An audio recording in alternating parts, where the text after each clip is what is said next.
So, this is how I usually go to my parking space. Medyo malayo talaga siya sa unit na tinitirhan ko. And, wala eh. Wala talagang bakanting parking slot. Pero, waiting ako na magkaroon. At by the time na magkaroon, sana meron na tayong pambili. Mahal kasi ng parking. 1 million.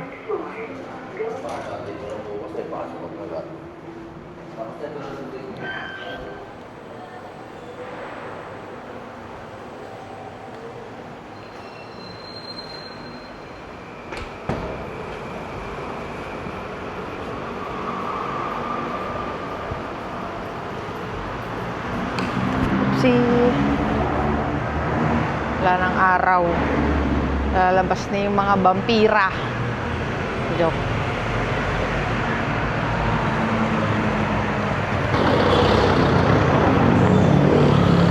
Yun.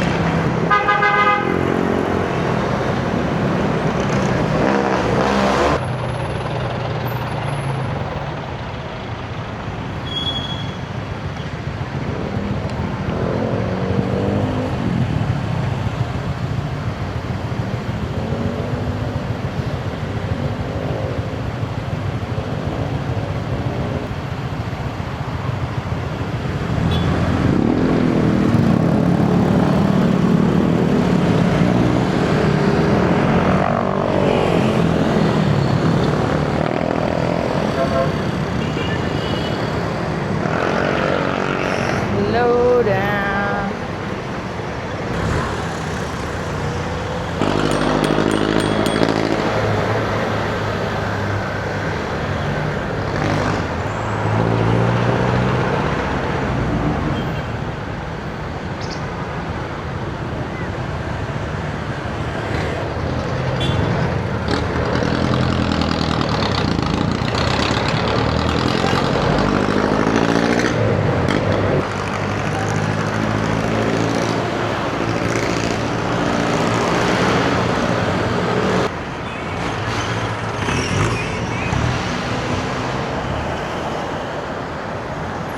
Ipadyak lang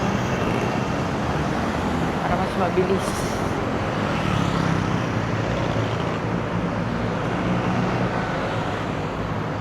Cool Pulse.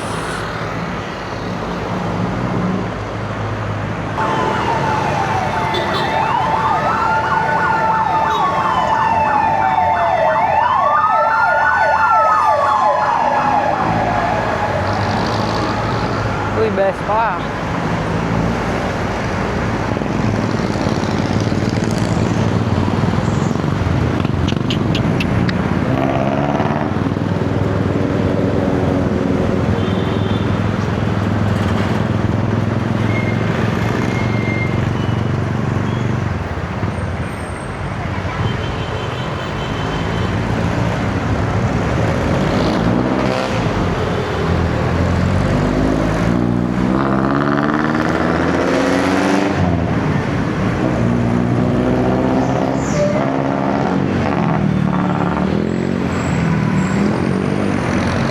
Grabe ang toxic sa Manila, no?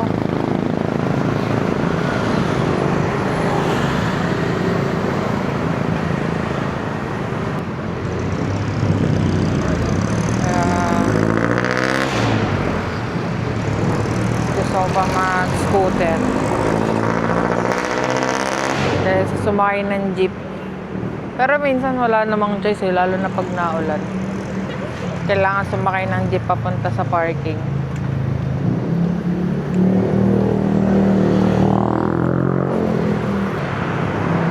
Park mo ng maayos!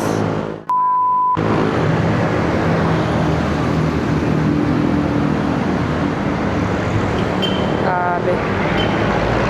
High blood yarn. Abot pa to.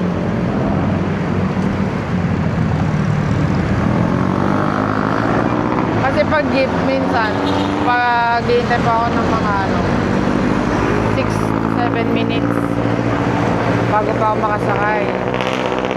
Tapos titigil-tigil pa yan. bababa, magsasakay ng pasahero. So, minsan maabot ako na 15 to 20 minutes. Ito, dire-diretso lang ako. Tapos, konting lakad. Tapos, scooter ulit.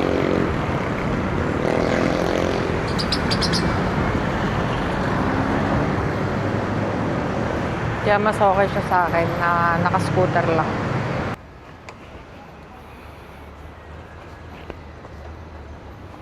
Itong scooter, tago lang natin dito. Diba? Yeah. Ayun.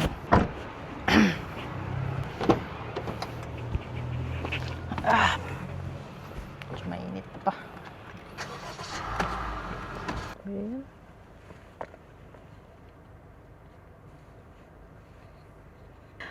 Try lang natin. Straight. Tapos, nisa ko lang tong windshield ko. Tapos, ganyan. Galin natin yung yung excess. Yan. Yeah. Sumabit.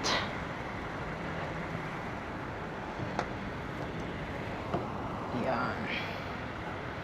Ikaw ko lang kasi yung may excess na tubig. Unang kailangan i-set up ay music. Pwedeng unang music. So, dinidikit ko siya dito. Yan. Dinidikit ko lang yan dyan. CarPlay. Hindi na yung matatanggal. Kasi pa. Yan.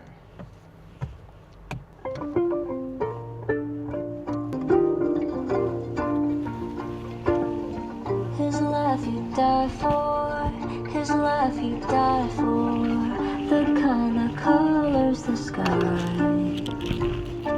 Si Kuya, bait yan. Favorite bantay ko yan dyan eh. Dalawa lang naman sila. Galing ko. Wala pa yung ko. I'm using the DJI mic.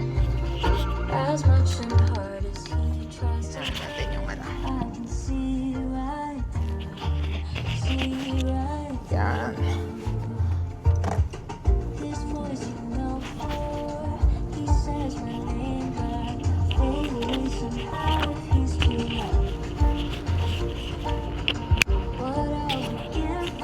Bigat.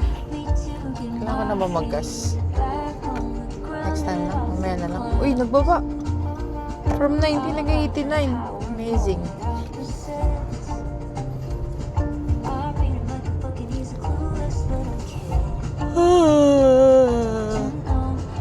Ay, nabot kaya tayo? Blinking. 3, 2, 1. Abot pa. Kasi pag nagbibiling, bilang kayo ng 5 blinks, mag-orange na yun.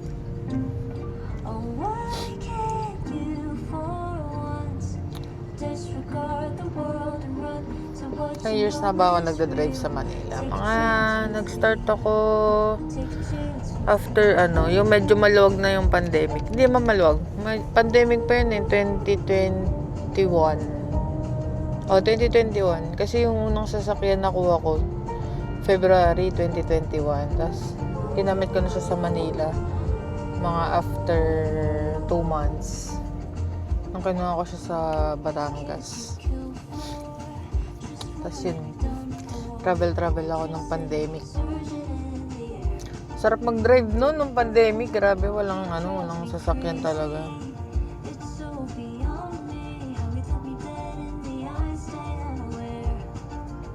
Yung result mamaya. Tingnan natin kung hanggang saan yung pasensya ko.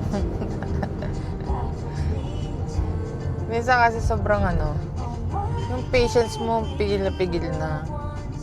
Kaya minsan pag yung yung pumipitik na talaga. Punong-puno ka na nun.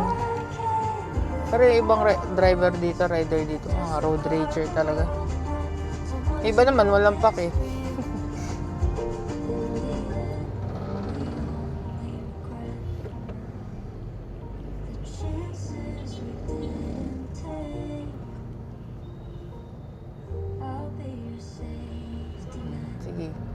papasok dyan. So why not Ilaw-ilaw ka pa. stay? I can hear your heart across the room, pulsing through Uy, ganda ng big bike ah. Big bike ko yan. this tune. Lie to me, oh please. I can see right through, see right. Oops. Why can't we fall? Basta number 1, iwasan mo talaga dito. Say what Jeep. Yung mga kamote minsan tolerable pa eh. Pero yung mga jeep, grabe. Most of them. Siguro 9 out of 10. 9 out of 10 talaga. Wala silang paki. Kahit nakagitna, kahit magbaba, kahit saan.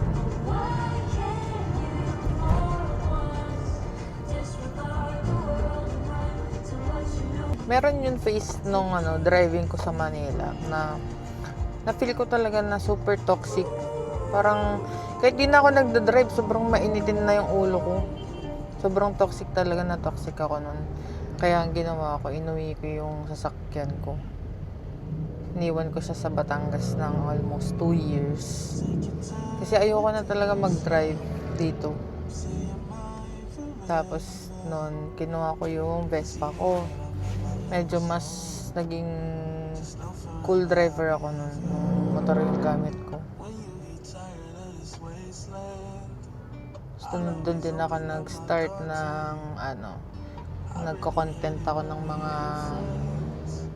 yung mga ride ko within the city. Tapos gumagawa ako ng mga guide kung saan pwedeng mag-parks, lalo na sa BGC. Yan. Tapos ito na, hanggang sa parang kinarir ko na yung pagkikreate ng content kasi na-enjoy ko siya. Nung unang ginawa ko yun yung content, nagko-content ako ng mga ride or mga ibang videos, travel, ganyan. Goal ko talaga is kumita. Gusto ko talagang kumita ng marami. Kaya lang, nakaka-burnout siya. Kasi parang pag walang views, pag walang mga ganyan, manghihinayang ka or parang panghihinayang ka talaga ng loob. Pero once na sa content, pagko-content, pag in-enjoy mo na lang siya, like, wala, mag-video ka lang, tapos kung alin yung film mong i-upload certain day, na-enjoy mo na lang talaga yung mag-edit, mag-upload, mga interaction sa online. Tapos yun, dun nag-start na rin mag-earn yung mga videos ko nang hindi ko na-expect. Kahit hindi ko naman na-meet yung followers requirement sa Facebook. Bigla yung mga videos ko, nagkakaroon na siya ng earnings. Hindi pa siya malaki ngayon. Pero at least, 'di ba, nandun ka na, nag-start ka na meron ng earnings. Pag naipon na yun ng naipon, pagka lumago na yung mga engagement and followers mo, goods ka na nun, kikita ka na nun, 'di ba? Yung mga guards ako doon na mababait. Yan, sila nag-guide kapag ka magpapasok kasi medyo madalas dyan traffic eh.